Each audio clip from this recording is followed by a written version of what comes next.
ওর তো বাবা নাই, থাইকাও নাই, মানে আমার আত্মীয় স্বজন কেউ থাইকা নাই, মানে আমারই ওর দেখতে হয়। আমি ওরা দেখবো না, আমি কাজ করে খাবো। সেটা তো খুব খারাপ লাগে, ছেলেটা ছোট্ট গেছে। এই যে আমি 1 মাস এখানে আছি, আমার একটা কাজ ছেড়ে তারপর আমার এখানে আসতেছি। 1 মাস কাজ না করলে আমার পেটে ভাত জুটবে না। জিন্সের প্যান্ট পরে গেছিলাম না, হ্যাঁ এনে একটা রাত্রে পুরো মেয়েকে বলেছি প্যান্ট ছিঁড়ে পড়ে গেছে। ওখানে ব্যথা পেয়েছে না? যখন করতে লাগলো সমস্যা কেটে নেই, রক্ত বেরোচ্ছিল চোখ দিয়ে। চোখ লাগাইছে, চোখ বাঁচতে গেছিল পাশের চোখ পাশে কেউ বসে বাসায় তো বলছে, ও আর আমাকে বলেনি। ও আমাকে রাত্রে আমি আরো দিন চোখ হয়ে গেছে।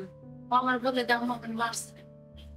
পরে আমার ছোট ছেলে বলে কয় না, ও আন্দোলনে গেছিল। তারপর আমি একটু ফার্মেসিতে নিয়ে যাই রাত্রে। আমি সময় করে আমার আবার একটা খেয়াল নেই, বাবা চলে যান একবার আমার ভাই খেয়াল চলে গেছে। পরে আমি আমার অর্ধেক একটা মনোযোগ দিনে আমি অনেক নামের টেবিল ইনটেক মারতে।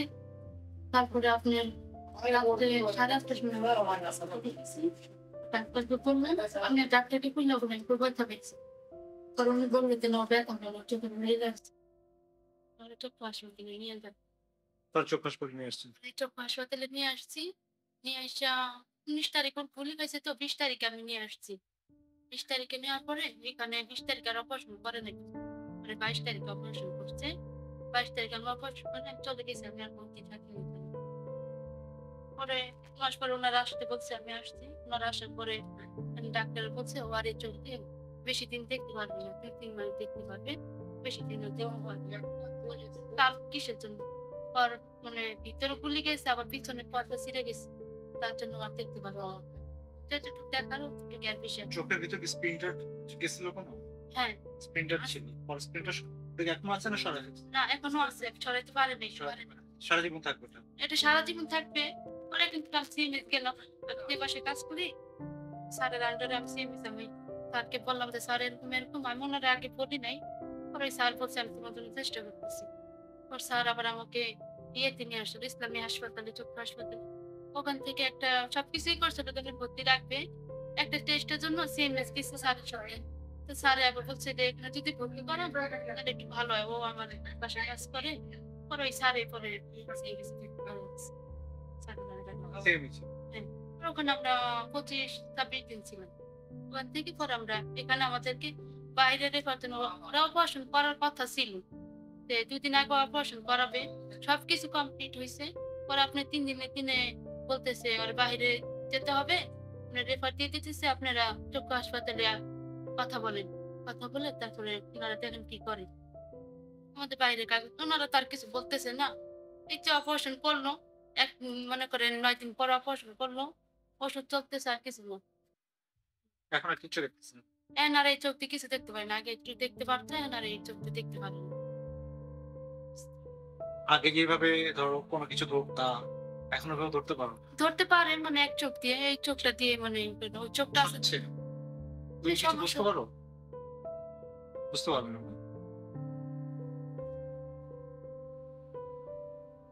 তোমার ওই দিন নিয়ে কোনো ভয় কাজ করে না? কিছু নাই? তুমি ও যেরকম দুষ্ট ছিল ওরকমই আছে? ও কিন্তু একটু মানে খেলাধুলা শয়তানি করে বেশি, কিন্তু তার অস্থির অস্থির, মানে মানুষের সাথে একটু বাইরে যাইতো, একটু খুব আনন্দ পায়, তো আর বুঝতে পারে না যে বাইরে হতে হবে। পুলিশ গুলি করছিল কেন তোমার মনে আছে? বলো। মানে পিছে একজনের চেঁচাতে ছিল, ওই সময় গুলি চালাইছে 3 বার। 3 বার? তোমার মনে আছে 3 বার গুলি করছে? তার মধ্যে একটা তোমার চোখে লাগছে, একটা পায়ে লাগছে। চোখে লাগছে 4টা, 4টার মধ্যে 3টা বের করছে, আর একটা বেশি ভিতরে গেছে। আমার দেশের বাড়ি হলো শেরপুর, আর আমি এমনি ক্যান্টনমেন্ট মাটিঘাটা থাকি। আচ্ছা, ঢাকায় ইসিপিতে একটু কাছে, মানে আমার বাসা থেকে ইসিপিতে 5 মিনিট লাগে। ওইখানে ও গেছিল। ওই দিন ওখানে কয়জন মারা গেছে জানো কিছু? ওই দিন আমি ওই সময় আমি বললাম তো, আর বাবা ওই সময় চলে গেছে, তো মানে আমার খুব ঋণ করে রাখে গেছে, মানে আমি এত টেনশনে ছিলাম, মানে আমি আমার বাবা ওদিক থেকে নাই আর। না ওর বাবা বর্তমানে আমার কোনো খোঁজ খবরও নেয় না, আমারও খোঁজ খবর নেয় না, মানে আমার 2 ছেলে আমার। তো ওই সময়ের কথা মনে আছে কোনো? পড়ে গেছিলা চোখে গুলি লাগার পর? পড়ে যাও নাই, দাঁড়াই ছিল। তারপরে? ওই দাঁড়াইতে ও গুলি লাগার পরে ও বাসায় মানে গেঞ্জি খুলে মাথা ঢেকে পরে আসতেছে। সবাই বলে কি রে তোর কি হয়েছে? কয় না আমার কিছু হয় নাই। মানে সবার ভয়ে বলে নাই যে আপনি ভয়ে কথা বলে না, আবার আমি যদি মারবো পরেও তো আর বুঝতে পারছে যে আমার বাবা চলে গেছে, আমার মা যে কি করে না করে। ও আমারে বিকাল মানে 6টা আমি কই কি হয়েছে? আমার খুশি মারছিস। আমাকে ভালো হয়েছে, তুই যেমন শয়তান তোর লাগো শয়তান। ঠিক আছে, তুই ওর মাইরে দিছ? কয় না আমি আর মারতাই না। তুই কি করছিস? কয় না আমি ওরে কিছু করি না, ও আমার খুশি মারছে। আচ্ছা ঠিক আছে। পরে আমার ছেলে বলতেছে, পরে আমার ছেলে বলছে ওরে না ওর চোখে গুলি লাগছে, মিথ্যা কথা বলছে। কিন্তু যার কথা ছিল মধ্যে আমার ছোট ছেলে, আমার ছোট ছেলে চুপ। কিন্তু ও আবার কি কথা ওদের চুপ করে রয়েছে। ও কিন্তু বলছে ও যা সত্যি আছে মিথ্যা আছে সব বানায় মানে বলার জন্য সাহস প্রতিবাদ করতে পারে। এবার তা না, এবার কি মাইরা দাঁড়ায় থাকবো নাহলে মাইর খাই থাকবো। আগে যেমন দেখতে পেতাম খেলতে পারতাম। সব কালো লাগে, কালো লাগে? সব কালো দেখা যায়। সব কালো দেখা যায়? এই চোখটা দিয়ে কালো দেখা যায় না? আর মানে এটা কালো লাগলে তোমার মনে কেমন লাগে? মানে জন্ম নিয়ে সময় ওই সময় মানে ব্যথা করে। ব্যথা করে? না, ব্যথাটা তো থাকবে না পরে, এটা সেরে যাবে। তুমি যে আগে যেভাবে খেলতা সেভাবে কি পারবা তুমি? হুম? এখন যখন দৌড়াদৌড়ি করতেছো কোনো সমস্যা হচ্ছে বেড়াতে? ধাক্কা খাচ্ছ কিছু সেরকম?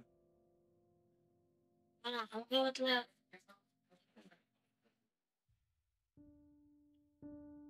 আমার আমার তো কোনো ছেলে এটাই বড় ছেলে, আর মনে করেন আমার তো মনে করেন এরকম থাকার মতো তো কি নেই। আর ছেলেটা যদি মনে করেন দেখার জন্য ও যদি আজকে চোখ ভালো থাকতো আর তো ওর নিজের লাইফটা নিজে করে নিত, মানে একটা চোখ হারাইছে, এই চোখটা তো তো সারা জীবন একটা হয়ে গেছে তাই না?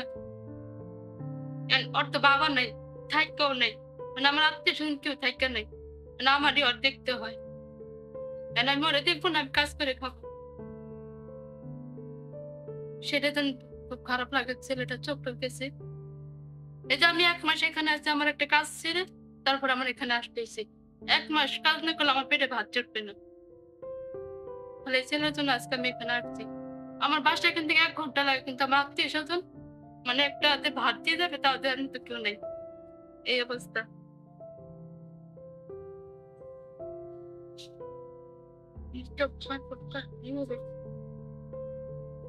আর বাবাও চলে গেছে, অনেকবার বলছে তাও আর বাবা আসে না। আর বাবা থাকলে আমি বাইরে কাজ করতাম, কিন্তু আমি তো এরকম করতে পারতেছি না ওর জন্য। আর বাবাও আসে না, কারণ আমি আসতে পারবো না। আমার দোষ, আমার জন্য আমার ছেলে আন্দোলনে গেছে। আমি তো আর ছেলেরে শিখাই দিই যে তুমি আন্দোলনে যাও, আমি কাজ করে খাচ্ছি।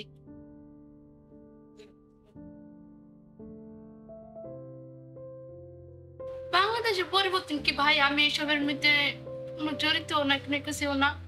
আমি চাই মানে যাদের যাদের চোখ হারাইছে তারা চোখ মানে চিকিৎসাটা একটু ভালো পাক, বা ওনাদের জন্য মানুষ একটু দাঁড়াক, সেটাই চাই।